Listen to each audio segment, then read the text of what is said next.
the one and only Karen Bernardi, and which I am so grateful I can go to her with questions. And right now, a lot of my buyers, most of my buyers, have questions about the market, Karen, and they're a little nervous to buy.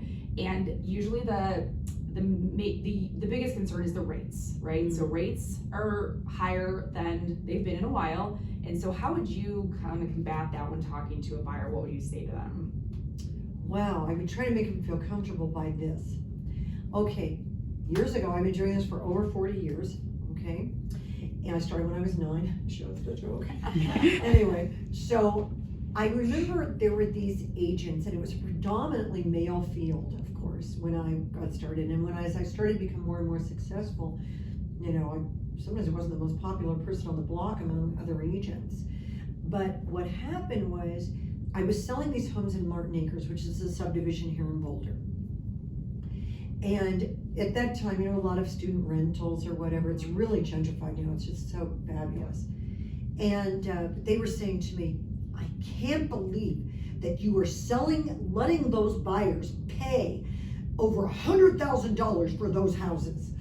And I was like, well, they seem like pretty good deals to me. I was like, oh, shouldn't, you know, and then I would look at the comps and go, wow, well, the prices are going up. I mean, and of course those buyers, you know, 5 years later or 6 years later or 10 years later, and now 30 and 40 years later, those houses, you can't get a house in there for less than $800,000. Now, I know as you're, you know, a buyer, you go, well, that's so far away. Well, it's not. Time goes like this, you know, so I know that over time, and you also have to say, this is my home. You know, for me, I mean, I've sold residential real estate for many, many years, and I know the value of your home and having your kids play there and have parties there and your friends over.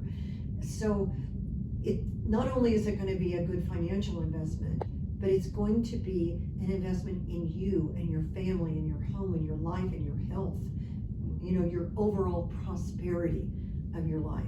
And interest rates will go down and they will go up again, and if you can afford the payment, buy.